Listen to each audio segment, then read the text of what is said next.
विक्रांत नंदनीला आतमध्ये गेलेलं बघत पटकन हातातला प्रसाद बाजूच्या कुंडीत फेकतो. हे मात्र बाहेर येणाऱ्या सिमरनच्या नजरेतून सुटत नसतं. प्रसाद घेतलेल्या तळ हातावर विक्रांतला आग होत असते. तो हात झटकत रूम मध्ये जातो. त्याला जाताना पाहत सिमरन हळूच बंगडीवर येत कुंडीत काय फेकलं ते पाहते. कुंडीत प्रसाद पाहताच सिमरनच्या मनात शंकेची पाल चुकचुकते. आई आई ओरडत सिमरन घरात जाते. कशाला गळा काढते? काय झालं? मालिनी खेकसते. सिमरनचा आवाज ऐकून नंदनी आणि सिमरनची मुलं बाहेर येतात. काही नाही, ते मला दुपारी निघावं लागेल. मुलांना आणि नंदनीला बघून सिमरन विषय बदलते. सिमरनचं बोलणं ऐकून नंदनी तिच्या वागण्यावर स्मित हास्य करत स्वयंपाकघरात जाते. तर मुलं आईचं नेहमीच म्हणत टीव्ही बघण्यात मग्न होतात. तेवढी कसली घाई? थांब ना, आली तर 2 दिवस राहून जा. आई, नाही राहू शकत. काल दादा मला बोलला की तुला दुपारी गावाला जावं लागेल. तो कोण तुला सांगणारा? तुझी आई जिवंत असताना? मालिनी चिडते. आई, रात्री मी पाणी प्यायला उठले तेव्हा दादा बंगडीवर बसून सिगारेट ओढत बसला होता. तू पण पाहिलं त्याला? किती वाजता? विचारताना मालिनीच्या चेहऱ्यावर भीती साफ दिसते. तू पण म्हणजे? मी त्याला एकदा रात्री 1:30 वाजताच्या दरम्यान पाहिलं होतं. आई, मी पण त्याच वेळेस पाहिलं का दादाला? त्याला पाहून पहिल्यांदा घाबरून लपलेच. मी लपलेली असताना त्याची माझ्यावर नजर खिळली. बस तेव्हा माझा श्वास तिथेच थांबला. जसं काही त्याला माहीत होतं मी तिथे लपून बसली आहे. नंतर दादा सरळ उठत घरात आला आणि मला पाणी देत म्हटला, तू पाणी प्यायला उठली होती ना? त्याने पाणी हातात आणलं. कुठून ते माहीत नाही, पण तो दादा नव्हता एवढं नक्की. सिमरन, मी असंच अनुभवलं ग त्या दिवशी. विक्रांतला त्या रात्री पाहून माझी बोबडीच वळली होती. आई, पुढे ऐक. दादाने काल मला जवळ धमकी दिली की दुपारी गावाला निघून जायचं. अशी कशी तुझ्याशी? त्याला म्हणा गाठ माझ्याशी आहे. मालिनी घाबरलेली असते, पण लेकीच्या प्रेमाने परत चिडते. आई, सकाळी काय झालं ते ऐक. मालिनीला अडवत सिमरन म्हणते. अजून काय? घाबरत मालिनी विचारते. त्या बाजूच्या चंदाने सकाळी देवीचा प्रसाद वहिनीच्या हातात दिला. वहिनीने तो प्रसाद पहिले बंगडीवर बसलेल्या दादाला दिला, पण त्याने तो खाल्लाच नाही. वहिनी घरात जाताच दादाने तो कुंडीत फेकून दिला. असं का केलं असेल विक्रांतने? मालिनी घाबरत विचारते. अगं आई, तुझ्या लक्षात येते का? तो कदाचित दादा नाही. सिमरनच्या बोलण्याने मालिनीला हुळहुळी भरते. म्हणजे?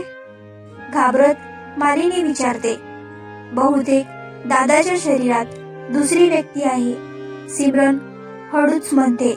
पण ते सांगताना तिला घाम फुटतो. कसं शक्य आहे? म्हणत मालिनीला काही आठवतं. आई, काय झालं? विचारत गेलेल्या मालिनीला पाहून हलवत विचारते.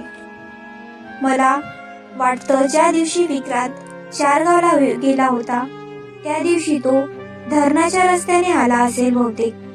का? काय आहे त्या रस्त्याने?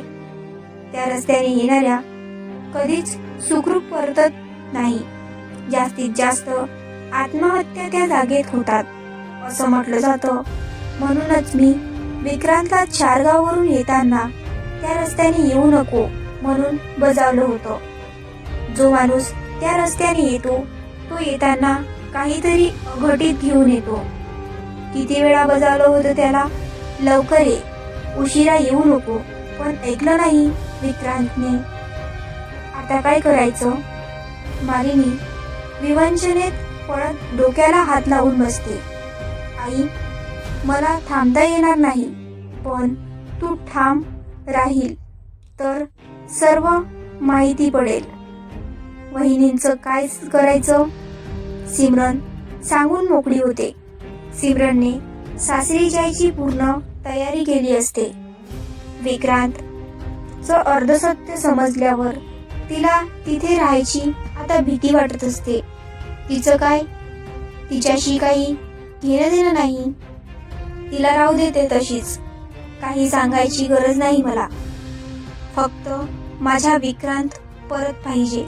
सुनेच्या जीवाची पर्वा न करता स्वतःचं सुख बघणारी मालिनी म्हणते. सिमरन, थांबशील? दुपारी मी येईल तुला सोडायला. विक्रांत कारची चावी हातात घेत निघताना म्हणतो. नको, मी माझी बसने जाईन. सिमरन घाबरत म्हणते. ताई, येऊ द्या ना, तेवढंच मुलांना बरं वाटेल. नंदिनी म्हणते. नको म्हटलं ना तिने, मग कशाला आग्रह करत आहे? मालिनी बडबडते. ठीक आहे, तू जा. नंदिनी जाताना सिमरनला 1000 रुपये देशील? विक्रांतच्या बोलण्यावर मालिनी तोंड वाकडं करते. सिमरन भीतीपोटी दुपारी जेवण करून मुलांना घेऊन निघते. मालिनीची इच्छा होत नाही तिला सोडायची, पण पर्याय नसतो. सिमरनने म्हटल्याप्रमाणे मालिनी ठाम राहत सोक्षमोक्ष लावायचा ठरवते. नंदिनी, पाणी म्हणत विक्रांत सोफ्यावर बसतो आणि बाजूला बसलेल्या मालिनीला बघून हसतो. पण मालिनी तोंड वाकडं करते. आई, काय नुसती रागवते का? पण तुला फरक पडतो का? मालिनी म्हणते. असं का म्हणते? विक्रांत म्हणतो. कारण तू माझा मुलगा नाही असता तर असं वागलाच नसता. मालिनीने रागात म्हणता विक्रांतच्या चेहऱ्यावरचे भाव बदलतात. दोघांच्यात वाद ऐकून नंदिनी विक्रांतला पाणी देते. जेवण बनवायला निघून जाते. मालिनीचं बोलणं ऐकून दुसऱ्या सेकंदाला विक्रांत तिच्या पुढ्यात जात 2 पायावर बसतो. ते पाहून मालिनीला दुरून घाम सुटतो. नाहीच आहे मी तुझा मुलगा. जास्त बोलशील ना तर तुझ्या नरडीचा घोट घेईल म्हातारे. विक्रांत मोठाने डोळे करत दात विचकत म्हणतो. ते पाहून मालिनी स्तब्ध होते. नंदिनीची चाहूल लागताच विक्रांत नॉर्मल होत बसतो. काय ग, काय विसरली? विक्रांत नंदिनीला हॉलमध्ये आलेली बघत विचारतो. लसूण सोलून इथेच ठेवला म्हणून दिवाणवरची वाटी उचलून घेत स्वयंपाकघरात निघून जाते. समजलं का म्हातारे की नाही? विक्रांत दात दाखवत हसायला लागतो. ते पाहून मालिनीचा कंठात जीव अडकतो. ती स्तब्ध राहते. विक्रांत समोर असल्याने श्वास घेणेही मालिनीला जड होतं. अहो, येत आहात ना जेवायला? नंदिनी बाहेर येत आवाज देते. कारण तिने 2दा लांबून पाहिलं असतं. दोघा मायलेकांमध्ये काहीतरी बोलणं म्हणजे वादच चालू असतो. किती उशीर जेवायला? गरम गरम स्वयंपाक झाला आहे तर जेवण करून घ्यायचं ना. बोलणं नंतरही होईल. नंदिनी लटका राग दाखवत बोलते. ते पाहून विक्रांत गालात हसतो.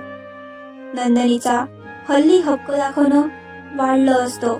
जणू ती प्रेमाची पहिली पायरी चढत असते. अहो, जेवताय ना म्हणत नंदिनी विक्रांतच्या जवळ जात त्याला जेवण वाढू लागते. नंदिनी मुद्दामून त्याला वाढताना स्पर्श करत असते. ते पाहून विक्रांत गडबडतो. विक्रांतमध्ये झालेला बदल नंदिनीला आवडायला लागला असतो. नंदिनी त्याच्या प्रेमात पडली असते. नंदिनीला आता त्याची ओढ लागली असते. हे विक्रांतला नक्कीच जाणवायला लागलं असतं.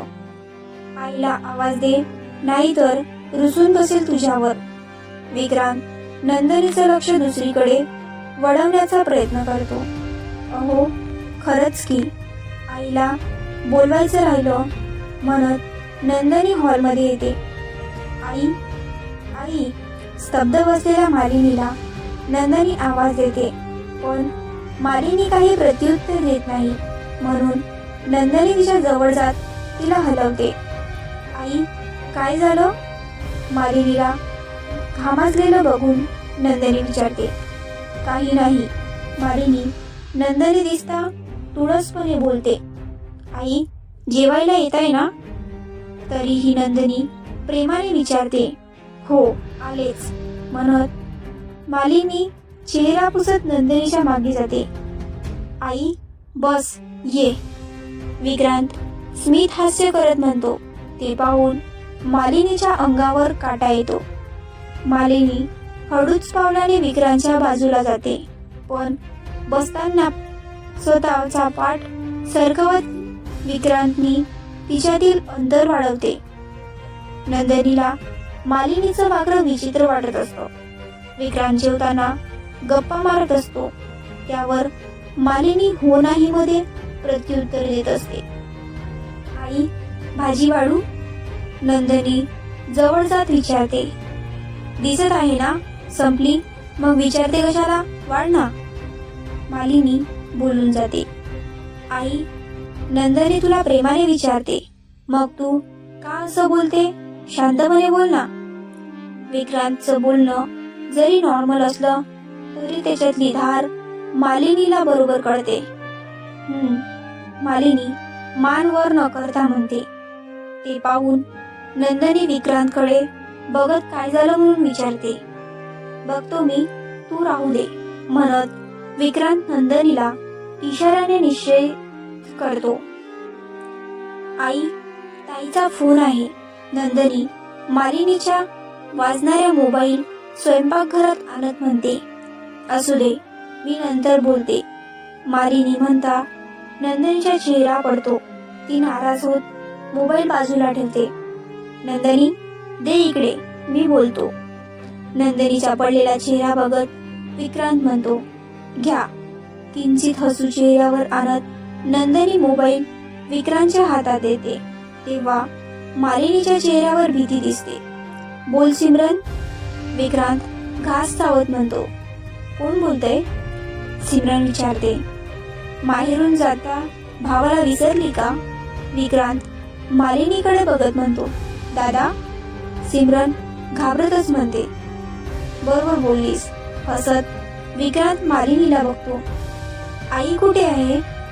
आईच्या काळजीने सिमरनला भीती वाटते. आहे इथेच, जेवत आहे म्हणून फोन उचलत नाही म्हणे.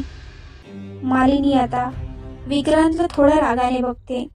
दादा आईला काही करू नको, सिमरन घाबरतच म्हणते. आई आहे ती माझी, मी कसं तिच्यासोबत चुकीचं वागू शकतो? विक्रांत गालात हसत घाबरलेल्या मालिनीकडे बघतो.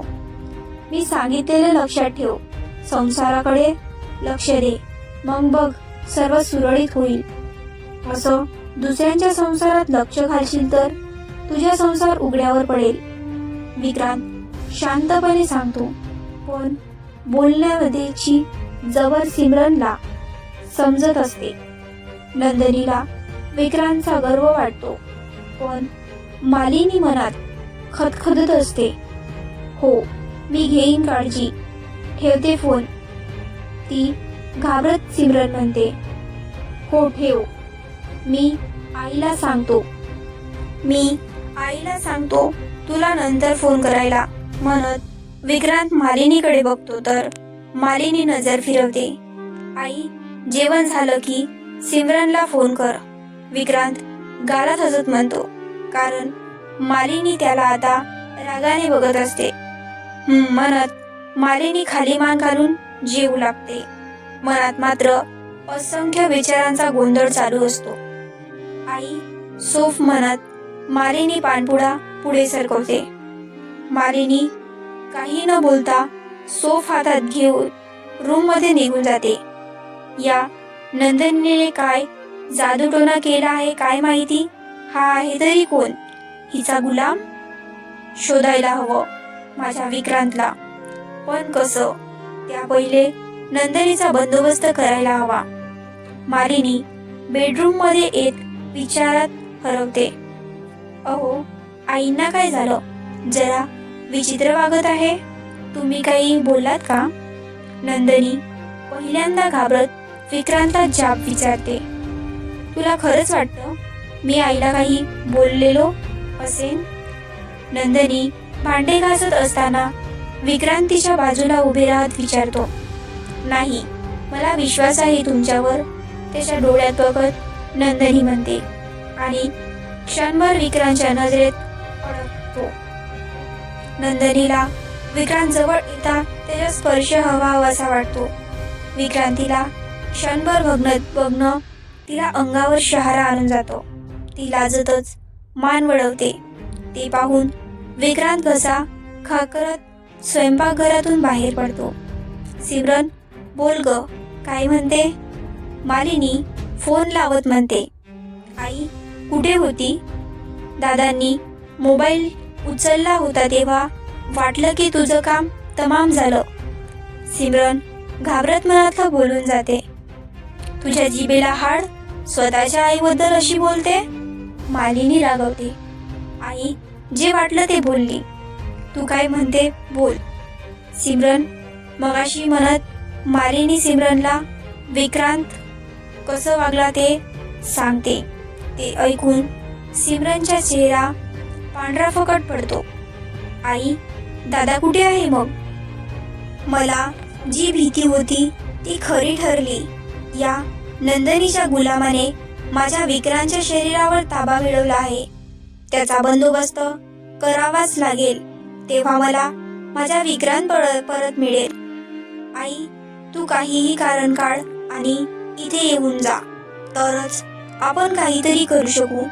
पण कसं? नंदिनीचा यात हात असेल तर तिला कसं सांगू? वहिनीचं वागणं वेगळं जाणवलं तर समज तिनेच काहीतरी केलंय, नाहीतर वहिनीशी प्रेमाने वागत तिच्याकडून त्या नकली दादाची परवानगी मिळव, हेच साध्य योग्य आहे. सिमरन मालिनीला समजावून सांगते. अहो, तुम्ही ताईंना खूप चांगल्या प्रकारे समजून सांगितलं म्हणत बेडवर बसलेल्या विक्रांतच्या जवळ सरकते. तो उठायला लागतो, पण ती हात पकडते. बसा ना, मला बोलायचं आहे. विक्रांतचा हात प्रेमाने पकडत नंदिनी म्हणते. विक्रांत मात्र तिची अधीरता बघून घाबरतो. आलो मी बाथरूमला जाऊन, म्हणत विक्रांत वेळ मारून येतो. नाराज मनाने नंदिनी विक्रांतचा हात सोडत विक्रांत पापण्या हलवत आश्वासन देत निघून जातो. काय झालं? येत आहात ना? बाथरूम जवळ जात नंदिनी काळजीने म्हणते.